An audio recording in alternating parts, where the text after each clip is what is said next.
oleh Allah Subhanahu wa taala. Dan poin yang keenam, wal imanu qaulun wa amalun wa i'tiqadihi bil jinan. Yang namanya iman itu rangkaian dari ucapan, kemudian perbuatan, dan kemudian keyakinan. Jadi gak cuma ngomong tok, ngomong penak, tapi artinya ada orang Islam, itu orang munafik. Ngomongnya persis kayak kita, bahasanya bahasa Islam, mungkin bisa dalil bareng. Tapi ketika ngomong ke orang Islam, hanya lera kata-kata. Itu nih biar kata itu.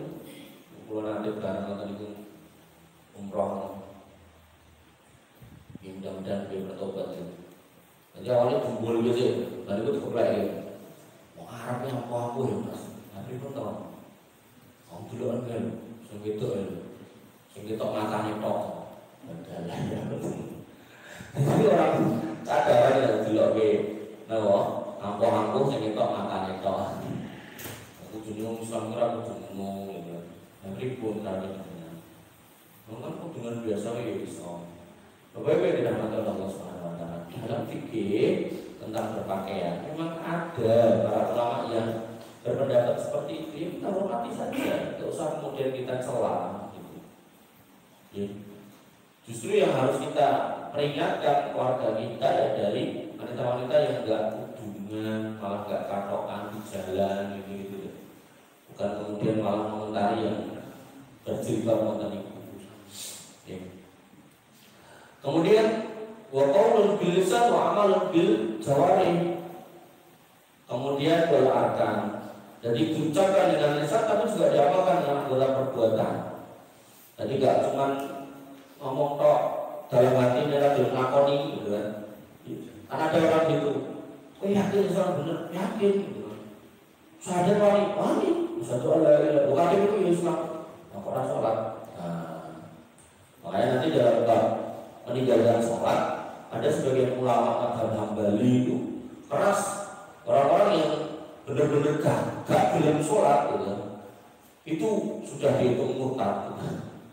Ini memang ada khilaf di antara para ulama, tapi paling enggak ketika ada ulama yang berpendapat seperti itu menunjukkan bahwasanya ya mereka itu punya pemikiran bahwasanya mungkin imannya JN, rakyat Siti, kudune tetap sholat. Harus belas sudah sholat gitu. Maka imannya entah gimana. Makanya sinkronisasi iman itu satu paket Pak, antara keyakinan diucapkan dan perbuatan. Nah orang-orang yang mengucapkan dan meyakini ini buat melakoni, itulah orang-orang fasik. Orang-orang yang mengucapkan lakoni ini artinya buat imani, itulah orang munafik. Orang-orang yang kemudian ucapannya orang penak, kemudian perbuatannya orang penak. Nah, secara ucapan dia muslim ngaku nih, tapi perbuatannya hanya orang Islam gitu. Artinya juga maka itu orang-orang zindik. Begitu pula ada orang yang kemudian ngakunya Islam, dia sholat, dia ibadah gitu. Tapi begitu ada masalah lari ke dukun, lari ke kesirikan, itu orang-orang musyrik. Makanya nanti ada trilogi 3 golongan yang masuk neraka gak akan keluar. Itu adalah orang musyrik, orang kafir, dan orang-orang munafik. Kayak Abu Thalib, dia meyakini dalam hati Nabi Muhammad itu benar, gak pernah ngapusi. Dan dia membela Muhammad. Tapi begitu kon syahadat gak mau, tetap kafir. Makanya yang harus kita pahami, iman itu sinkron. Wahuma siyanin wa nadomani wa qarinani. Bahwasanya antara ucapan dan perbuatan itu saling terkait, berkaitan, beriringan. La nufarriqu bainahuma. Gak boleh orang iman tok ning ra gelem salat, gak boleh, dia harus salat gitu. Kemudian la imana illa bi amali. Iman enggak dianggap iman kalau enggak ngamal. Jadi saya contohkan, enggak iman yang udah sholat, enggak iman yang udah puasa gitu kan. Wala amalin illa bi imanin, dan amal juga enggak sah kalau enggak pakai iman. Mungkin biaya muslim, kita pengen sholat, kita pengen sholat ayam, nunggu sadat, nunggu sadat, tak pengen sholat ya, nah tekan. Bapak Ibu dirahmati Allah Subhanahu wa taala.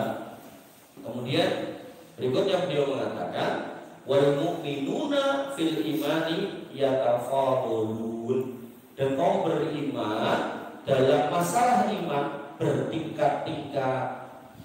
Makanya tidak ada yang imannya podo, itu enggak ada, semuanya beda-beda. Wa bisolihil a'mali hum mutazayidun, dan mereka saling bertambah imannya dengan amal solih. Nanti dalam kitab akidah yang lain dikatakan al imanu yazidu wa yanqus. Iman itu bisa naik dan turun. Yazidu bi ta'ah wa yanqusu bil maksiyah. Naik dengan ketaatan, turun dengan kemaksiatan. Sehingga imannya orang yang enggak sholat dengan imannya orang yang sholat pasti berbeda. Neng kadang rasa iman itu enggak terasa kayak nongok lambung, dengan terang darah, rasa luwi, telah mobil, rasa ngelak. Kadang orang itu rasa sholat biasa itu biasanya udah imannya itu di titik nanti yang paling rendah. Makanya orang-orang yang masih punya iman itu telat sholat itu bisa, itu tidak ada. Makanya nanti dalam bab dosa dikatakan Nabi SAW, al ismu dosa itu mahaga fi nafsika ayatoli alinas, yaitu sebuah perbuatan yang membuat hidupmu nggak tenang. Apa menanya nanti dilihat orang atau maling itu. Jadi berarti dari ijib iman itu pasar maling banyak orang ya. Nek enten maling dilihat malah sing ngene dibaca enten iku. Ada itu berarti manusia ambiar gitu. Maka kemudian dikatakan lagi bahasanya wala yakhrujuna bil dunubi minal iman, dan mereka tidak keluar dari keimanan hanya karena dosa besar.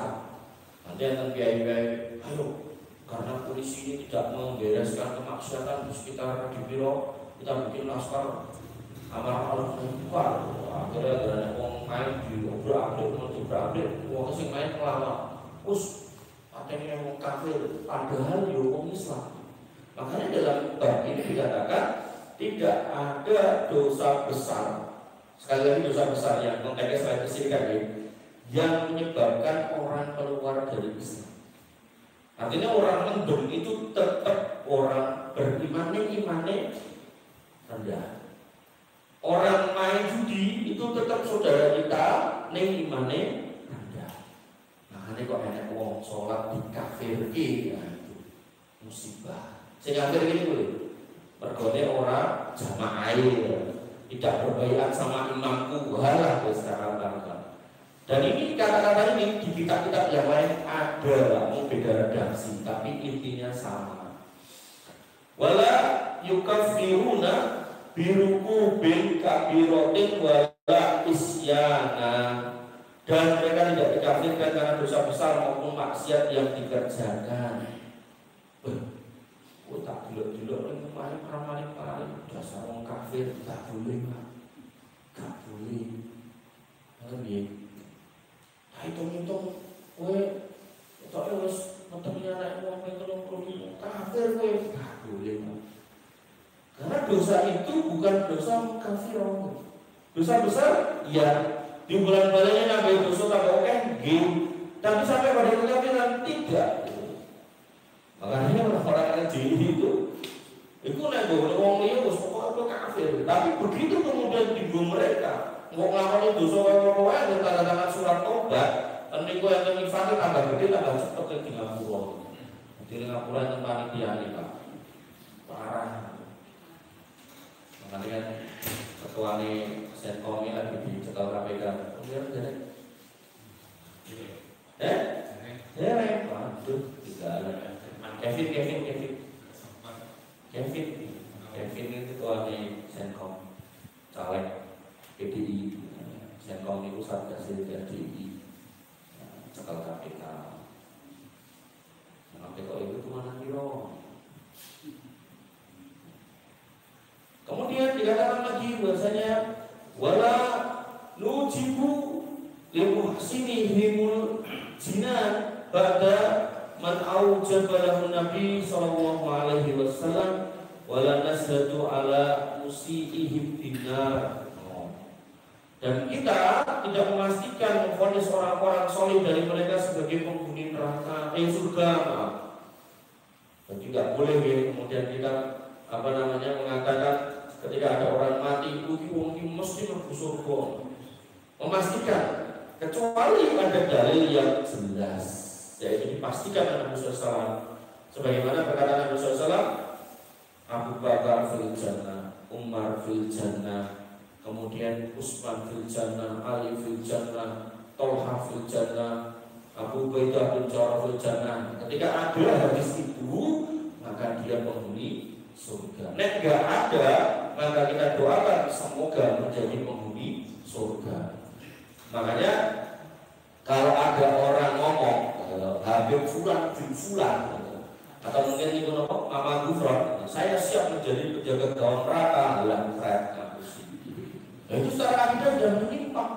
Makanya di sini dikatakan bahwasanya ketika pun itu orang baik, kita nggak boleh mengatakan dia sudah ahli surga, tapi mendoakan mudah-mudahan masuk surga boleh.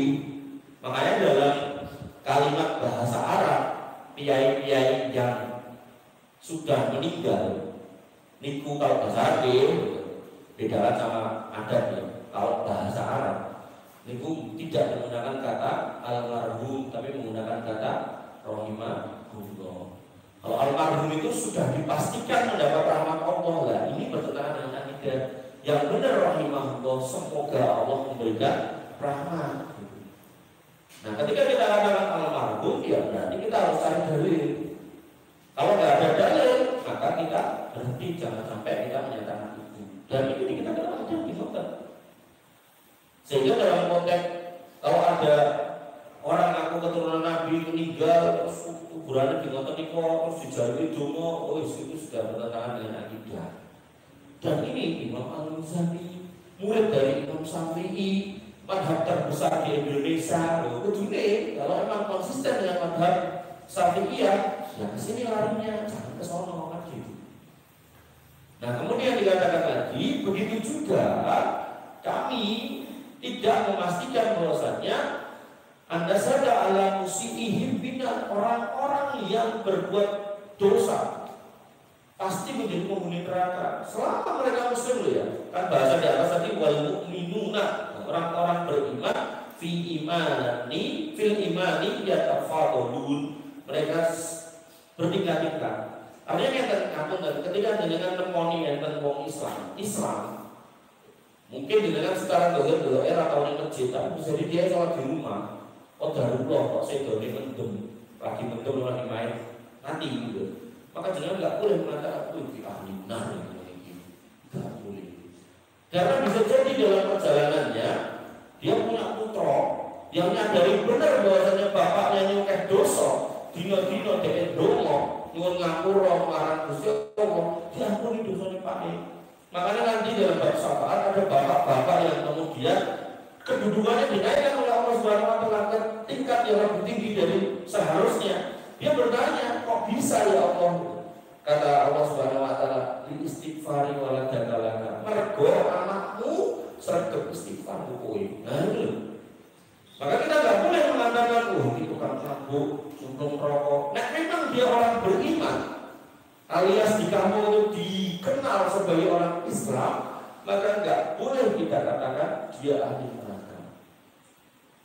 Begitu pula ketika dia orang soleh, misalnya dengan ngertos saya Ustaz Kiai, kena ahli surga, betul Islam. Kenapa? Nanti dalam bab keikhlasan, nanti ada 3 jenis manusia ketika persidangan itu dimulai didatangkan. Orang yang pertama ini mujahid, orang yang jihad di jalan Allah, mati di jalan Allah. Kemudian Allah tampakkan nikmatnya waktu hidup dia itu, dia bisa perang, bisa jihad, bisa nganggo pedang, bisa panah, orang itu gitu. Terus ini pertanyaannya, kowe nglakoni apa zaman urip? Maka kata mujahid ini dia mengatakan, saya curahkan hidup saya, tenaga saya untuk berjihad di jalanmu. Kata Allah, kata dusta. Kamu melakukan itu biar kamu diceluk sebagai seorang pahlawan. Fakot ilah dan memang kamu ya diceluk ngono koyo pengarang. Kemudian Allah perintahkan kepada malaikat untuk menyeret dia di atas mukanya dan cemplungnya ke neraka. Ini menunjukkan bahwasanya kita tidak boleh memastikan seseorang ini pasti ahli surga. Kita mendoakan semoga jadi penghuni surga, iya. Nek memastikan, ini nggak boleh. Maka kemudian orang yang kedua yang dinyatakan adalah ini yang saya takut, yaitu orang yang kemudian punya ilmu agama dan dia juga dalam qiraahnya bagus. Kemudian dilihatkan nikmatnya, loh gue biar sinau ini, guru ini, belajar Quran ini, nikmatnya bokok. Kata orang kedua, tak gunakan untuk berdakwah. Saya mencerahkan umat, kau kamakola. Kemudian yang berikutnya, gue pintar ngaji, bokok, tak guna ajarin umat ngaji. Kata Allah, kadapta, ceramah orang ini mau pengarang-arang jadi celuk, alimun jadi celuk orang alim, ustaz, guru, kiai. Wih sih arah-arah tanpa gila. Dan itu semua arah-arah torio kejadian pada celuk orang ngomong. Kemudian kamu juga baca Quran, pengarang-arang momen disebut Qori'un, Qori, Al-Hafid, Al-Imam, pengarang-arang kuih gitu. Maka kemudian Allah perintahkan malaikat untuk menyeret di atas tubuhnya dan dia membakar neraka. Kemudian orang yang ketiga, orang yang kaya yang kemudian dia nampakkan nikmatnya, loh kemudian sugih gitu, oke, anggar dodol sukses perusahaan, oke, pirang-pirang. Nah, kata dia, semua kesempatan untuk berinfak saya ikut, semua proposal saya ikut gitu. Kata Allah, kamu kan itu biar disebut Jawa dun wong lomo, wong weh-weh gitu. Akhirnya dicemplungkan ke neraka juga. Maka dalam hal ini kita tidak boleh, sekali lagi memastikan, bedakan antara memastikan dan mendoakan. Mendoakan wajib, memastikan tidak boleh. Makanya nanti ada orang-orang tertentu, tokoh-tokoh politik tertentu di luar sana yang kata depannya ditambahi as-syahid, yaitu tidak boleh. As-syahid fulan tidak boleh. Ini tidak doa. Maka begitu pula sebaliknya, ketika kita mendapati orang-orang Islam yang meninggal di atas kemaksiatan, mungkin overdosis, mungkin kita tidak boleh mengatakan dia pasti di neraka dalam makna sebagai ahli neraka kekal, tidak boleh. Karena nanti yang kekal itu cuma 3, 1 orang kafir, kemudian yang kedua orang musyrik, yang ketiga orang munafik. Jadi sisanya orang-orang beriman yang masih punya iman walaupun ahli maksiat, Allah akan selamat. Bapak Ibu dirahmati oleh Allah Subhanahu wa taala, poin ke-7 tentang Al-Qur'an. Beliau rahimahullah Imam Al-Muzani mengatakan, wal Qur'an kalamullah azza wa jalla wa min ladunhu. Yang namanya Quran itu firman Allah, kalamullah, dan berasal darinya. Walaysa bimakhluqin fayabida, dan itu bukan makhluk yang akan sirna. Artinya gini, Quran ketika dengan megang Quran itu mungkin benar kertasnya, mushafnya dicetak di Indonesia atau mungkin dengan mulut Arab, tapi isinya itu benar-benar firman Allah. Allah yang berfirman dibawa oleh malaikat Jibril, disampaikan kepada Nabi Muhammad, tidak ditambahi dan tidak dikurangi. Karena nanti pada masa Imam Ahmad bin Hanbal ada orang yang mengatakan Quran itu makhluk. Ketika dikatakan makhluk, maka maknanya makhluk. Jadi ada roh, ada makhluk, ada Tuhan, ada hamba. Maka maknanya ketika dikatakan makhluk, kita kayak kita, itu ada kekeliruan, ada kesalahan, ada kekurangan. Sehingga dalam bab akidah ketika dikatakan Quran itu makhluk, maka berarti Quran itu butuh revisi, butuh perbaikan, butuh pengecekan, jangan-jangan salah nulis. Dan sekarang banyak itu guru besar kamus-kamus Islam di Indonesia sudah berani mengatakan kayak gitu, firman yang harus dikoreksi, distorsi ayat-ayat ilahi dan seterusnya. Jadi jurnal katanya itu luar biasa mereka. Makanya dulu orang-orang yang mengatakan Quran itu makhluk itu adalah orang-orang Mu'tazilah. Nah sekarang ya datang ke negeri kita dengan casing macam-macam. Yang ini ya dikenal sebagai tokoh agama tentunya, tapi dia kemudian menulis tentang tulisan-tulisan bagaimana Quran itu perlu dievaluasi. Bukan terjemahan, bukan ayat itu. Maka yang harus kita pahami ketika kita melihat Quran, maka itu firman Allah Subhanahu wa taala. Sehingga kita imani itu datangnya dari Allah dan kita pastikan itu bukan makhluk, sehingga tidak akan sirna. Mungkin fisiknya deder, mungkin fisiknya dimakan rayap gitu kan. Tapi firman-Nya sekali lagi isinya itu nggak akan pernah sirna. Kenapa? Karena Allah yang memastikan inna nahnu nazzalna dzikra wa inna lahu lahafidun. Kami yang menurunkan ad-dzikra Quran itu dan kami yang menjaganya. Sehingga sebanyak apapun Quran itu dimusnahkan oleh orang-orang yang membencinya, maka sebanyak itu pula Allah akan menjadikan kaum muslimin itu sebagai penjaganya. Makanya dengan dapat hari ini kan nama selain tim pelajar sekolah-sekolah tahfidz sampai SD mungkin tahfidz itu cara Allah Subhanahu wa taala untuk menjaga Quran sebagaimana janji Allah Subhanahu wa taala.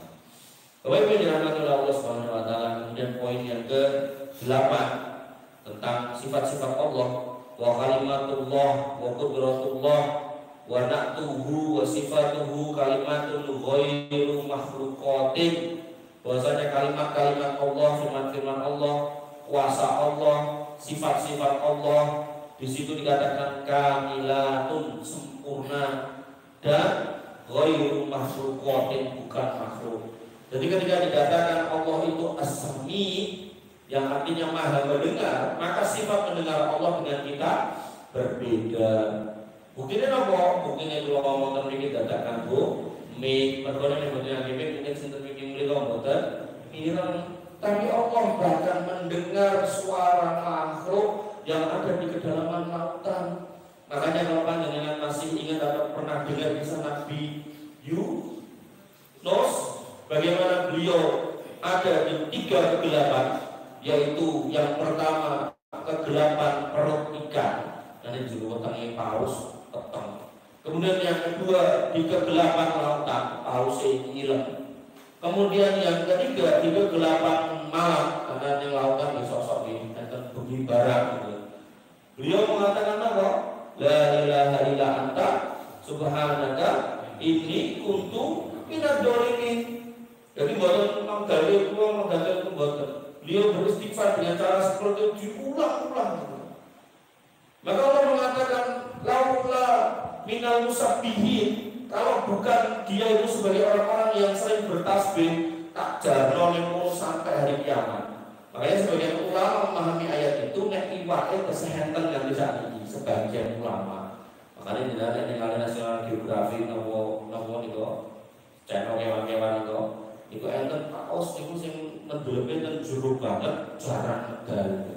Dan itu nek begitu medal cara niki kapal gede niku nek jadi paus iki jadi ketok cilik ten kapal. Padahal niku kapal iki mungkin iso diisi wong 100 tekan 500 wong. Dewi banget paus. Makanya ketika menelan manusia yang kecil kok kemudian masih bisa bertahan di dalam perut, artinya enggak kemudian kados daging lebu mesin penggilingan, artinya masih bisa diem jumeneng pirit pikir kita ampun gitu, maka itu masuk akal. Kan sebagian ulama memahami ikan ini masih ada di situ. Allah Taala. Apa yang dirahmati oleh Allah Subhanahu Wa Taala. Kemudian beliau mengatakan daimatun azaliyatun, bahwasanya sifat Allah yang maha sempurna itu senantiasa melekat pada Allah selama-lamanya sejak zaman azali, dari awal sampai akhir. Awalnya kapan kita nggak tahu dan akhirnya juga nggak ada. Kemudian walaisa bimuhdatsatin fatidida dan sifat-sifat Allah bukan perkara yang baru yang katanya. Punten, kita masih muda bisa mendengar dengan jelas. Makin tua tambah SP atau SP sudah panggung nom-noman bisa ndelok cetol. Makin tua nggak perlu cocok-cocok berlaku. Kan sampai terus deh. Sifat kesempurnaan menurun. Akhirnya tua-tua jadi makin malah karena boleh apa. Sehingga beliau Imam Al-Ghazali mengatakan sifat Allah enggak pernah turun. Makanya dalam sebuah hadis qudsi Allah mengatakan nek kamu semua kumpul dari manusia pertama sampai terakhir ditambah jin pertama sampai terakhir dalam rangka nyembah aku, maka aku enggak bertambah sedikit pun kemuliaan karena mbok sembah. Sebaliknya ketika kamu dari manusia pertama sampai terakhir ditambah jin pertama sampai terakhir kompak durhaka, marang aku, kemuliaanku sithik ora kira. Ini menunjukkan bahwasannya kondisi kita butuh sama Allah. Makanya Allah pastikan itu dengan mengatakan dalam firman-Nya, antumul fuqara ila Allah. Kamu semua, kita semua orang-orang fakir di mata Allah. Fakir itu bahasa Arab dan Indonesia di fakir itu sejenis kere. Iki wong ra duwe kabeh. Aku sugih, alah ra suwe. Orang yang kuncinya gudang aja gak bisa dipegang orang satu ngedel kok. Nah, mulai kita yang gak punya seperti itu, maka itu gak lama Pak. Kemudian dikatakan lagi walakana rubbama nakison fa yazida, dan bahwasanya bukanlah roh kita dahulunya berkurang lalu bertambah. Artinya Allah itu ya esa dan tetap akan esa. Orang terus dua anak, dua putu, dua tangga, waren, juga sampai itu buat. Allah itu esa dan enggak bertambah juga enggak berkurang. Dan ini keimanan. Karena nanti muncul ada manusia namanya Dajjal gitu kan, yang dia mengaku Tuhan. Peh iso ngerti wong mati. Begitu lah loh. Motornya sijine rusak gitu. Sehingga ya jelas itu bukan Tuhan, karena roh itu pasti enggak sama dengan makhluk satu. Yang kedua yang namanya Allah itu enggak akan pernah punya kekurangan. Makanya nanti kalau dengan menghayati kata-kata Imam Al-Ghazali tadi, dengan ngapunten soal nanti dia kalau pernah ngobrol sama orang Nasrani dan mengatakan ada ayat ini Yesus makan, ada ayat ini Yesus merasa haus, merasa lapar, merasa ngantuk, harus dikenal Tuhan. Terus kok dan waktu itu yang diceritakan pendetanya zaman itu Tuhan yang menjelma dalam tubuh manusia gitu. Makanya Ibnu Qayyim bisa mengatakan orang yang paling parah penggunaannya kepada Tuhan itu ya Nasrani. Nah kok iso? Lah Allah yang ada di arsy yang maha agung kemudian diturunkan ke bumi, kemudian dilebokkan ke perut seorang wanita dan tinggal di situ selama 9 bulan, berada di dekat tempat berkumpulnya kotoran, terus keluar lewat jalur kotoran, kemudian lemah ketika lahiran, kemudian dikasih susu supaya bisa gede, dijaga terus sampai gede, dino-dino yang keluar gitu kan. Gak mungkin Tuhan itu bersifat seperti itu. Makanya jangan gak usah kemudian mengatakan bahwasanya kayak sebagian orang Jawa mengatakan tanda keimanan adalah, tanda benarnya iman adalah urip mulya, kayak dimulyake. Wong nek ning masjid yo nganggo sendal jepit, kae ning gereja nganggo sepatu halus-halus. Punten, Pak. Kalau memang kebenaran itu harus diukur dengan harta, kudune sing paling bener, koron yo nyemplung di kene jero bumi. Nek tenan kebenaran itu harus linear dengan jabatan, kudune sing paling bener itu Fir'aun kali Haman yo buktine delok kene jero segoro. Sehingga kebenaran itu parameternya bukan dunia. Karena Nabi SAW telah mengatakan dunia ini mau kaya berisimu lho dudul ning nggon segara mbok angkat. Banyu sing nempel ning berisimu itu adalah dunia. Dan segara inilah akhirat. Makanya gak bisa dijadikan parameter kebenaran itu kalau patokannya adalah dunia. Dan kalau panjenengan mengingat lagi, hampir semua para nabi mesti dicoba babakan urusan dunia.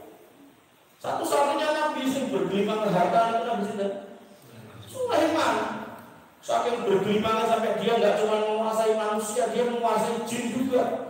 Sampai Nabi SAW pernah nekak yang namanya Ifrit karena ganggu pas sholat.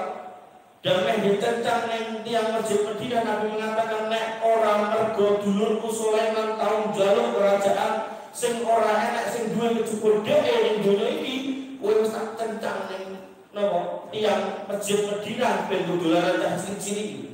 Dicolokkan gitu. Ini menunjukkan bagaimana kemudian hanya Nabi Sulaiman yang dikehendaki untuk punya dunia. Bahkan Nabi Muhammad SAW ketika mau berfatwa itu melipir ke toko kelontong orang Yahudi, bawa baju besinya, digandeng supaya untuk utangan gandum supaya nanti bisa dikasihkan ke istri-istri beliau. Pertanyaan saya, itu nek moro ning gone Utsman bin Affan diutangi apa dikei? Kei. Nek jare sekarang kira-kira dikei orang Pak. Sakarepe kabeh dikei. Oh yang namanya Utsman bin Affan ketika dikatakan wahai Utsman itu sumur rumah kamu bayari, orang Yahudi jaluk harga misal 5 miliar, Utsman bayar 10 miliar karena orang Yahudi ini ngomong uski PN sangat boleh. Ini menunjukkan para sahabat itu siap berkorban yang dunia bernabi, tapi Nabi gampang. Bapak Ibu yang dirahmati oleh Allah Subhanahu wa taala. Makanya ketika panjenengan lenggah jumeneng mriki umpama randi pensiunan, mboten napa-napa. Bismillah, aku istiqomah iki di masjid saya ini untuk nuntut ilmu. Barangkali kira ngomong kita perlu 12 mati gitu. Barangkali itu usul khotimah dibanding dengan ngomong kedabutan karo jogetan kebelakang sok ayo. Kan ngono lho, soalnya saya bergantung oleh Mas. Ada terus joget-joget ini sore ya. Saya cepuk bluk mencegat ning wong iki. Masyaallah.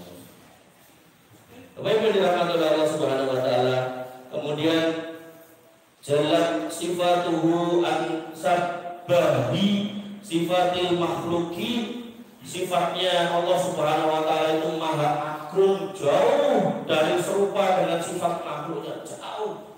Makanya Nabi itu mengatakan nek dajal nganti metu saiki pas aku enek lah kecil tak beresi mung mengko dhewe metu pas aku wis ra enek sing kowe yo Gusti Allah dan waktu lu Gusti Allah karena sepele itu dajal, tapi ya benar-benar dia jadi fitnah yang luar biasa. Bagaimana kemudian dia masuk ke satu kampung, wong ini ku wong beriman, kampung ini ku pertaniannya subur, begitu ngomong kowe kudu iman karo aku wong kampung malah pret ngalio, begitu ngalih Pak, pertaniannya jadi rusak, sumur-sumure garing, ternak do mati. Lalu itu nek rasional akidah langsung golek wong mudi. Kalau ini langsung kita baiat, tak dadek imam. Ngumpuli imam kono kae mang. Makanya belajar akidah itu yang Pak. Yang ini gini, kita bisa kemudian melihat fenomena orang-orang yang aneh-aneh dan kita akan makin bersyukur kalau kita nggak jadi orang aneh gitu. Saya setuju. Makanya kemudian dikatakan lagi wa surat anhu fatonul wasifin, maka kalau orang-orang yang mensifatinya tidak mampu menjangkaunya, sehingga nanti kalimat yang diucapkan oleh Imam Malik ketika bertanya tentang Allah, maka beliau mengatakan bahwasanya al-istiwa'u maklumun. Di dalam Al-Quran banyak dikatakan Ar-Rahman 'alal arsy istawa, Allah Ar-Rahman itu di arsy yang sangat beristiwa. Nah, maka Imam Malik mengatakan ketika ditanya istiwa itu apa, beliau mengatakan al-istiwa'u maklumun. Orang yang ngerti bahasa Arab itu ngerti arti istiwa itu apa. Wal kaifiyatu mas'ulun. Nek kalau istiwa untuk Allah tidak ada yang tahu. Wasu'alu anu bid'ah, dan enggak usah nanya-nanya. Allah itu duduknya, istiwanya seperti apa, enggak usah ditanya. Kita diam soal itu karena para sahabat enggak pernah mempermasalahkan soal bagaimana istiwanya Allah Subhanahu wa taala. Makanya ada seorang sahabat yang baru masuk Islam kemudian mengatakan kepada Nabi SAW, "Ya Rasul, saya punya seorang budak wanita, mau saya perdekakan." Kata Nabi, "Bawa sini dulu." Tak cek gitu. Begitu didatangkan, dia kemudian ditanya, "Aina Allah?" Allah di mana? Kemudian orang ini menjawab, "Di sama, di langit." Pun mandek niku, para sahabat orang teko ning langit opo, sebelah endi, lingkuh wong ngadeg, ngoten. Kemudian si budak wanita tanya lagi, "Mana mana?" Terus aku ke sapa? Kata budak itu, "Anta Rasulullah sallallahu engkau Rasulullah sallallahu." Kemudian Nabi mengatakan pada pemiliknya, "Perdekakan. Fa innaha mu'minah." Perdekakan dia orang beriman. Dan enggak ada tutup ke hadis ada sahabat yang teko, "Ya Rasul ning langit bisa nembe ngapain?" Enggak ada. Makanya Imam Malik bikin kaidah bahwa istiwanya Allah itu secara bahasa jelas, istiwa itu jelas cetok. Nek teko istiwa seperti apa, itu sebuah kesalahan. Dan istiwa Allah seperti apa, itu sebuah ketidaktahuan, kita juga ngerti. Nah, tapi aku penasaran hari. Nek jenengan benar-benar penasaran, mengibadah yang benar, berakidah yang lurus, bermuamalah yang lurus, jenengan lebet surga, mungkin diparingi ridho, barang itu mungkin dikumpulkan kalian para penduduk surga yang lainnya sanese, kemudian dibawa ke satu tempat, di situ Allah menampakkan diri, jenengan bisa mersani Gusti Allah. Sampai Ibunda Aisyah bertanya, "Ya Rasul, bukankah pada saat itu orang-orang akan berdesak-desakan?" Kata Rasul, "Enggak. Kaya kan juga orang bulan gitu. Kan rene wong tukang juga orang bulan kok terus suk-sukan kan rene. Kan ini kan tadi sana nyadari berarti Gusti Allah orang bulan. Boten. Ampun larang-larang gitu. Bapak Ibu yang dirahmati oleh Allah Subhanahu wa taala. Kemudian qaribun bil ijabah inda su'al. Allah secara fisik berpisah dengan manusia, tapi dekat dalam menjawab permohonan.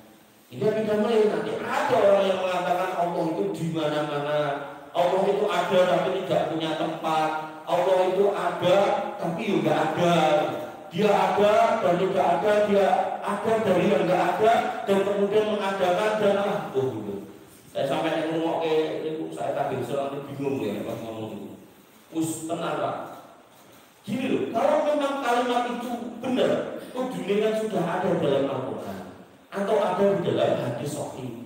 Nah ini nggak ada, ngapain kok ada-adain kan? Makanya Nabi itu mengatakan, ini Nabi mengatakan, iya kumbal muhdatsatil umur, hati-hati dong, adono sing jenenge perkara yang baru, modifikasi agama, apalagi urusan akidah, wis angel. Kemudian dikatakan itu targhuzuzi la yanalu, bahwasanya Allah sangat jauh dari dikalahkan oleh makhluknya. Orang mungkin nenek makhluk yang bisa mengguli Allah Subhanahu wa taala. Alim ala arsihi, ini tadi saya bilang. Allah Maha tinggi di atas arsnya. Jadi tidak mungkin bersama dengan kita dalam artian di bumi ini. Nek kemudian dalam kuasanya iya. Makanya nanti ada orang yang mengatakan awalnya Allah itu di mana-mana. Akhirnya karena dia itu saking wiritannya kenceng, akhirnya Allah menyatu dengan saya. Kemudian dia rumus langsung balik ke Allah Gusti. Karena itu mengenai kalau ngaku Gusti Allah kan yang tenang. Nah itu saat ini mengenai kalau jajar. Ini daerah Nusa Muda yang boleh mati. Ngotot itu saya sing ngetoke ya. Mengenai nanti iso nglepe mau mati benar sing ngetoke sak pirang-pirang. Dan dia nih kok. Niku negara sing titik-titik golek aneh-aneh ngono. Jadi kan kayaknya nyembah dewa niku sing ndase gajah. Begitu ada wong lain ampun dan ciri diurut kok gede kaya gajah wis dijaluki berkah. Terus saya nulis sing ciri untuk gering kaya anak buntute wiwir-wiwir ngoten niku wis diparani iso-iso sak piturute.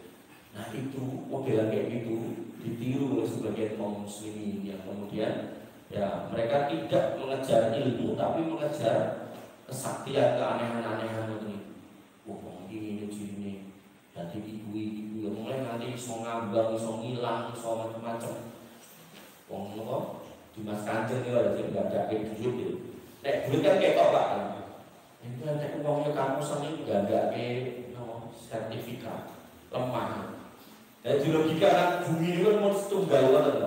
Nek di logika iso gandake lemah sepatok, sertifikatnya kayak itu jadi orang patok. Lalu bumi ini kan berarti ujungnya jadi loro gitu kan. Atau tambah jembar, tambah gede. Di logika udah gak nalarin jadi enak ngomong-ngomong itu. Makanya ngeri bukan kalau nggak ngerti akidah yang lurus. Kemudian di sini dikatakan bahwasanya ba'ilun min khalqihi, bahwasanya Allah terpisah dari semua makhluknya. Loh, akidah. Ternyata Allah terbumi dalam artian fisiknya itu tidak ada, zatnya itu tidak ada. Kemudian mawjudun walaysa bimakdumin wala bimafudin, dia Allah punya wujud dan bukan tidak ada. Jadi Allah itu berwujud dan ada dan tidak pula lenyap, ada, ini enggak bersama kita di arasnya. Nanti dalam kitab Tauhid saya lupa bab, ambil bab 70-an dan 76 itu bab, saya lupa bab 70-an. Itu dikatakan bahwa bumi di atasnya langit 1, 2, 3, 4, 5, 6, 7, di atasnya ada lautan, di atasnya ada ars. Nah di bawah ars Allah ini ada surga. Di bawah ars Allah ini ada burung-burung berwarna hijau yang di tenggoroknya tersimpan ruh-ruh orang yang mati syahid. Makanya bapak itu panjang. Dan setiap lapis langit ini Pak, ini jaraknya 500 tahun perjalanan.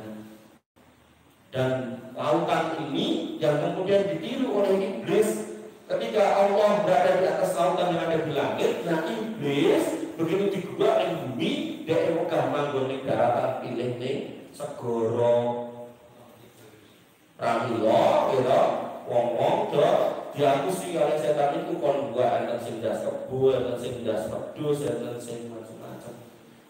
Padahal semua itu di bawah kekuasaan Allah Subhanahu wa taala. Bapak Ibu yang dirahmati oleh Allah Subhanahu wa taala, Ibu jaminan Pak Agung. Pun, yang mau nanya Pak, yang mau cak rame, buat cukup nih, monggo Pak, monggo. Mengenai surga dan neraka tadi, Iya, gimana? mereka, apakah ada kisi-kisinya begitu ya? Orang yang nanti yang surga itu kayak ini, kemudian neraka begitu. Oke, baik. Kalau yang penghuni neraka tadi, kan ini kan kita judulnya bacakan makannya dulu. Nah, penghuni neraka tadi sudah disifati punya mata nggak bisa melihat hidayah, punya telinga nggak mendengar hidayah, punya hati nggak digunakan untuk memahami. Tapi kalau penghuni surga tadi memang nggak disebutkan, tapi dalam apa namanya memahami agama itu ada istilah mafhum mukhalafah. Jadi memahami dengan makna yang terbalik. Ketika penghuni surga oleh Imam Al-Ghazali disifati punya mata nggak digunakan untuk melihat kebenaran, berarti penghuni surga adalah orang yang punya mata tapi digunakan untuk melihat kebenaran.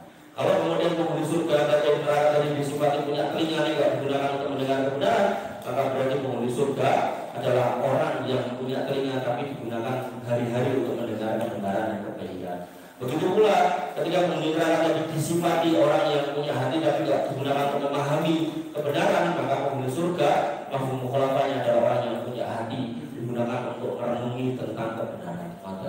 Nah detailnya insya Allah nanti saya bahas dalam. Dan untuk membahas dalam neraka dan surga itu saya ada kajian di satu masjid di tangannya sana itu sudah berapa minggu baru mulai mungkin beberapa bulan lagi, dan itu ada sekitar 800-an halaman tentang surga toh.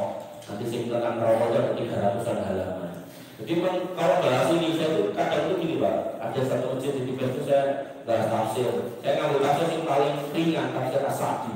Tafsir yang kan berjudul banyak, ini tafsir itu cuma 7. Dan jamaah ibu-ibu dan sepuh-sepuh, saya cuma bilang ke ibu-ibu, ini muka-muka kita bahas sidik-sidik alon-alon, kok kayak muka-muka. Jadi nanti si koma terang-tengah bu isi dari gunung serangan sebelum ini di atas ilmu. Soalnya saya bisa, yang umumnya biasanya saya sepuh bisa. Nantinya kalau itu mau ngomong agama, wah bener-bener lah. Makanya saya kalau ditawari ngisi dan masjid-masjid, saya nggak mau satu masjid dengan masjid lain itu temanya sama. Oh sini akidah tak boleh kita akidah yang lain. Oh sini bahas tentang fikih. Tadi kan kita fikih karena memang para orang itu mengatakan kalau hidupmu habis buat membahas ilmu dalam Islam itu umurnya habis, umurnya nggak habis. Karena banyak banget dan apa ya istilahnya, makin kita kenal agama ini insya Allah kita makin cinta. Makanya pentingnya duduk di majelis ilmu dan kemudian menyenangi ilmu agar kemudian kita bisa bahagia ketika duduk dan begini. Yes, kalau saya dewan dengan nopo harus sojoran rapopo di mana segede di kong. Betul ya? Bagus. Betul ya? Benar Pak. Biasanya aku mulai dua itu kan tak tempe saya udah dicendek tapi nggak ada apa lah. Tapi kan al-mahrum itu kita kan pasti. Iya. Kan kita sudah tahu hukumnya itu nggak boleh. Ya sebenarnya betul mustahil. Nah makanya untuk merubah itu kan kita sulit lagi terus hukumnya gitu. Nah karena ini udah tahu ilmu, pulau kasih trik lah trik. Zaman yang Jawa kan orang mati kan suwargi loh. Nah itu kan juga memastikan kayak yang surga itu betul asal. Nah pulau sosok yang kata-kata mendiang. Mendiang itu kan betul-betul nomor itu, betul-betul artinya nomor itu saya kasih artinya nomor kecocokan itu mati kan. Ternyata dong. Atau kita mulai biasakan terkampung niki jamaah niki rahimahullah niki wong jalan rahimahullah niki kiai satria. Jadi itu doa Pak, semoga Allah memberikan rahmat buat beliau. Ya, dibiasakan. Jadi hukumnya bisa ya kalau sudah tahu. Keras. Ini malam-malam. Malam di menurut Pak. Kalau untuk yang Nasrani itu doa atau mungkin gitu. Saya mengalami mahum sinten gitu. Terus kita yang kalau yang orang Muslim suruh nyambut kematiannya yang di keluarga Nasrani itu triknya gimana supaya Itu jangan coba kenalan dulu. Tenang. Jawabannya apa dulu? tenang itu Jawabannya apa dulu? Ganti Pak. Ketika dengan mengerti langsung didukung bahwa di agamaku, maka di situ kaidahnya jenengan nggak boleh terlibat dalam ritual agama lain, jangan terlibat ngomong selamat ini selamat itu aja nggak boleh. Makanya termasuk dalam prosesi pernikahan, kematian itu mesti ada ritualnya, mesti ada pendetanya yang sehingga kayak sambutan. Itu hukumnya haram dengan marani Pak. Jadi itu undangan nikah. Itu lelayunan wong itu betul. Jangan dekat tenan kok jauh. Terus kalau jauh mau itu jawabannya. Nah, berarti apa toh? Apa udah lagi dan apa? Makanya kalau aku mengatakan orang punya kelakuan akhir zaman itu tangannya kayak mau kondukan. Aneh lah. Tapi diriku lah nanti dari terus.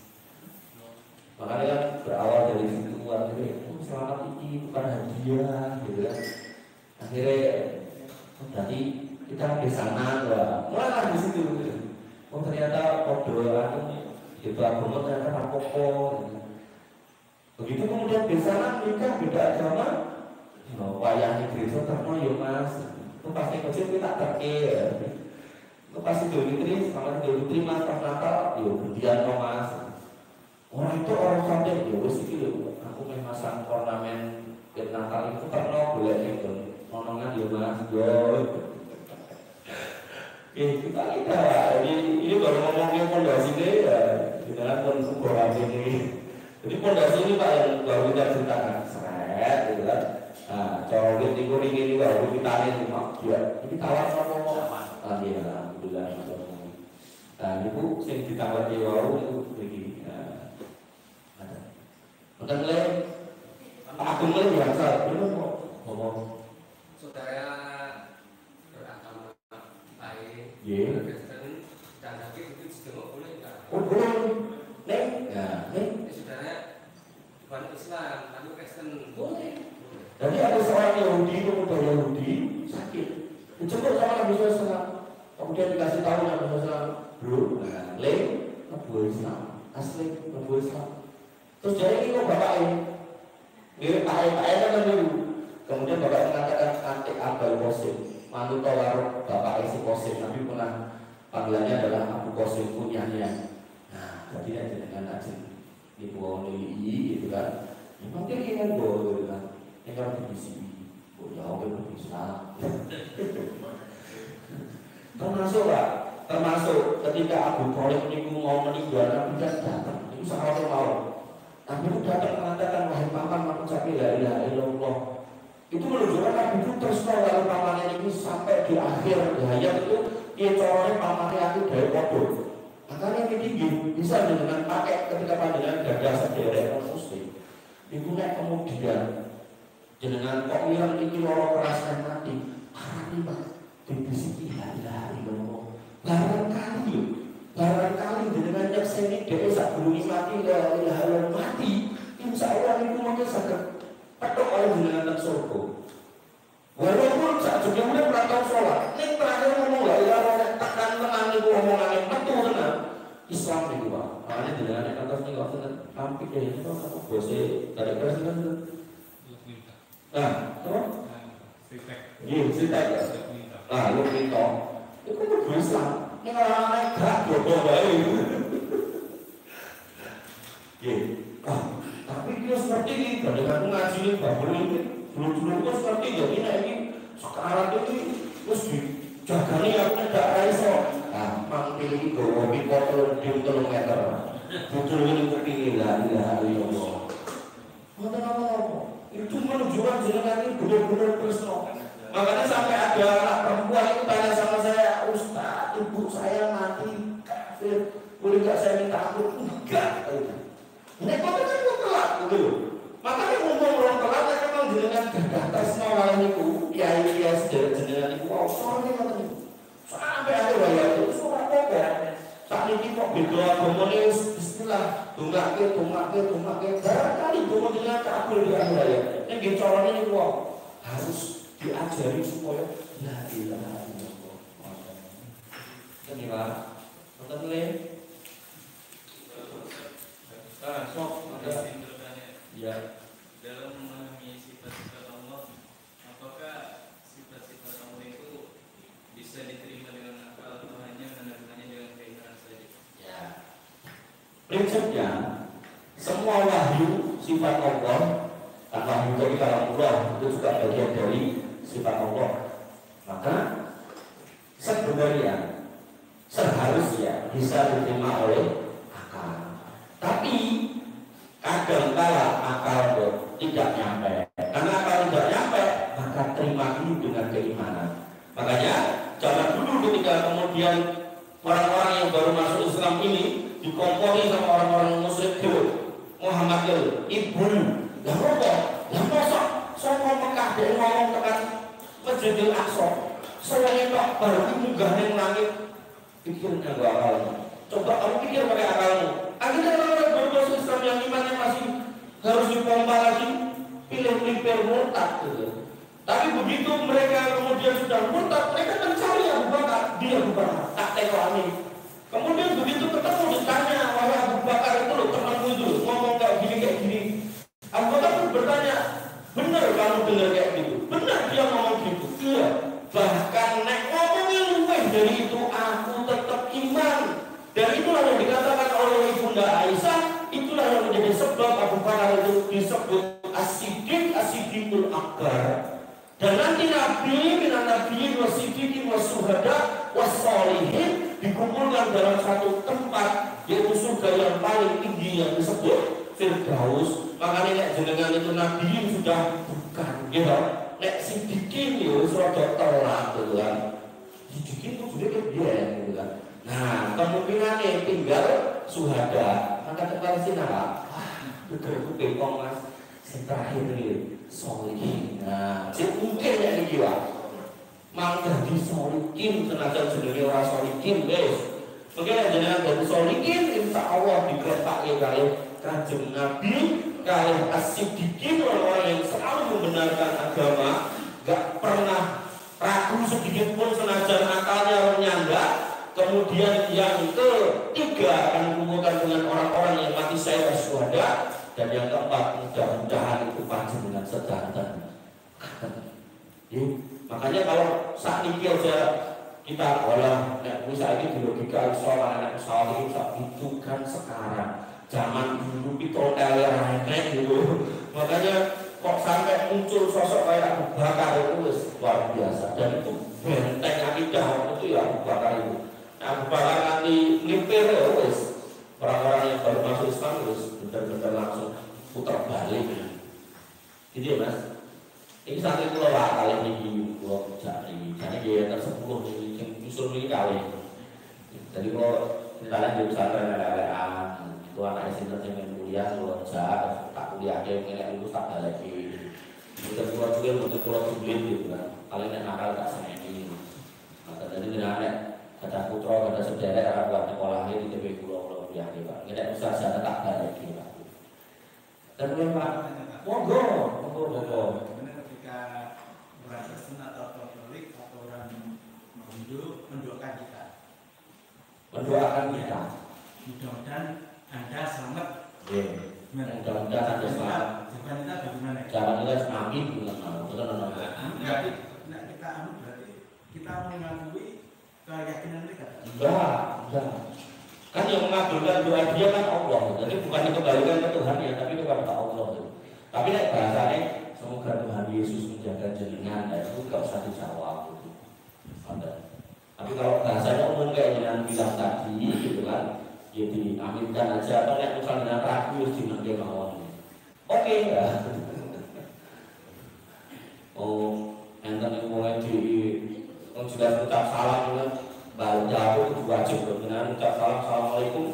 Nek ucap itu dijawab kan waalaikumsalam kan itu, atau lebih baik waalaikumsalam warahmatullahi wabarakatuh atau waalaikumsalam Allah berlaku. Assalamualaikum. Sudah bodoh-bodoh Islam. Tapi Pak, jadi saya lebih contoh tadi, memang dia tidak nyebut nama Tuhannya dan tidak istilahkan pada doanya, maka itu dikembalikan kepada Allah Subhanahu Wa Taala dan kita bisa aminkan. Tapi jangan ragu ya, jangan jauh ngomong kira-kira yang tidak marahi dia pilih. Ini mulai ada bosan kantor itu kan apa? Kepala dinas itu Katolik, jadi nek dan gereja itu kalau pastor yang itu ditolong dengan makan itu dari sini tadi. Mau dia kan di mana? Dia fekudi. Dan itu dia ngerti. Nek dia ucap salah itu jawabannya mesti pertanyaan lagi karena simbolnya Islam, mertuanya Islam. Nah, jadi nek orang Kristen ngomong assalamualaikum, juga jawabannya waalaikum atau waalaikumsalam kan gitu. Dia, Waalaikum ternyata. Waalaikum atau waalaikumsalam. Maka dia ngerti nih kalau di jalan motor ya, mendingan aku dia orang ucap salam. Nanti kalau buka rapat dia selalu ngomong selamat pagi, salam sehat, salam ini, salam itu. Nanti nutup gimana? Ya pertemuan kita sudah selesai, salam sehat, semoga semua baik saja. Dia ngerti nih kalau dijawab tunggu masih bukan apa. Jadi itu kalau ini bagus, ini kok jadi mirip kayak betul jadi situasinya bagus. Ada lagi yang mau nanya? Ibu ya boleh Bu, kalau mau. Ada tentang yang dilakukan imam besar Ibu. Imam besar. Masjid Istiqlal. Itu Pak sudah bisa dimasukkan kafir.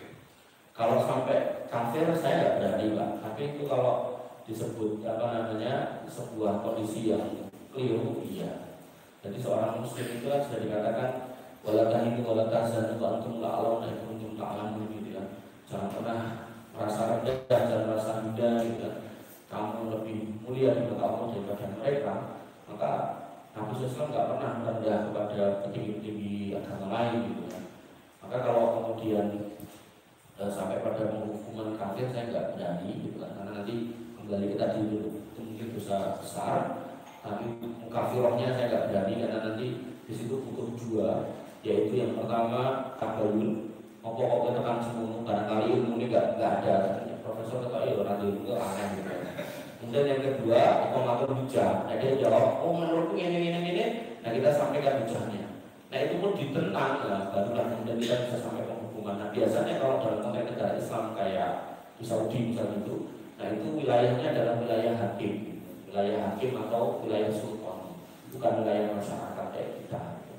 Makanya ketika saya melihat itu ya harus jujur aja. Bagaimana kemudian kenapa harus begitu gitu? Salaman ya bisa gitu enggak ngomong gitu. Maka itulah.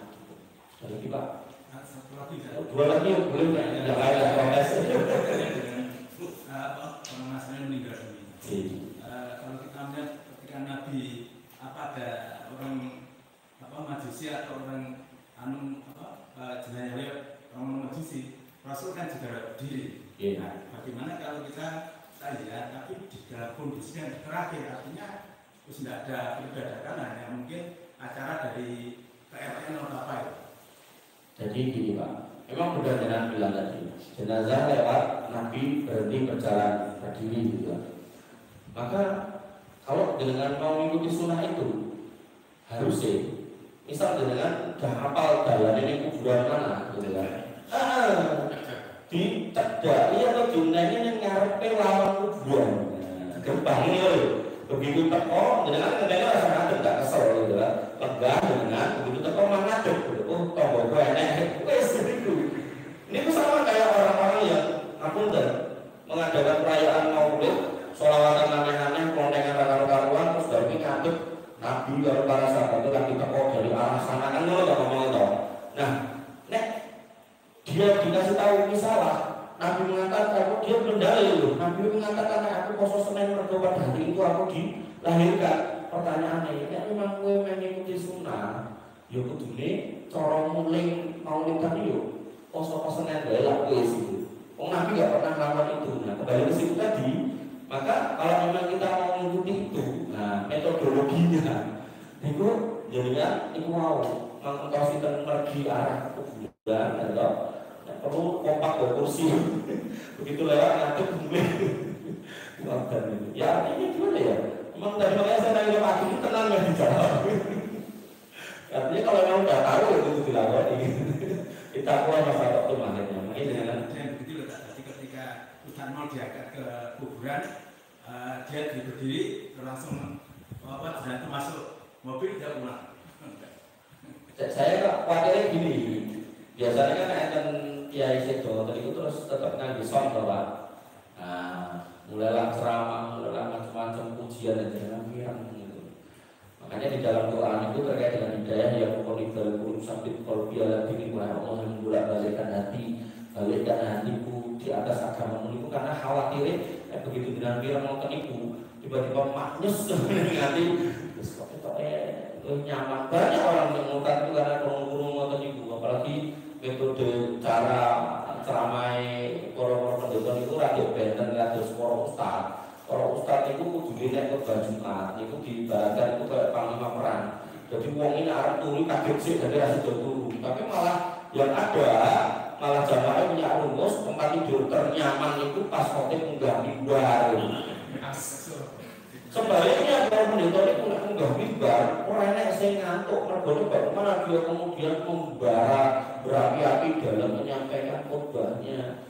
Makanya ini mulai dengan negara dua kena niku wau ya itu diciliki diganti karena yes namanya ini wow namanya fitnah itu menyambar-nyambar namanya urusan hati-hati itu bolak-balik bukan ketok bukan kemana ya jadi khawatirnya ini nek nganggo musim dengan mau sore banter terus wah ini pokoknya tenang kalau tadi dulu maka kemudian kita menjauh dari fitnah barat fitnah itu geni harusnya yang kebakaran itu kita bodoh nyedar ini ngomongin orang kita yang kebakaran malah nyedar ya dulu enten berita ini sekarang Freeport dan Gresik Hubungan itu wartawan yang ngomong kami wartawan tidak boleh mendekat sama aparat karena apinya cara Jawa bulat-bulat gede dan berbahaya kata itu lah standar menurut ikan nyedari ngopo oleh misalnya uangnya ayu mengganteng nek kecipratan budi lah ya jadi elek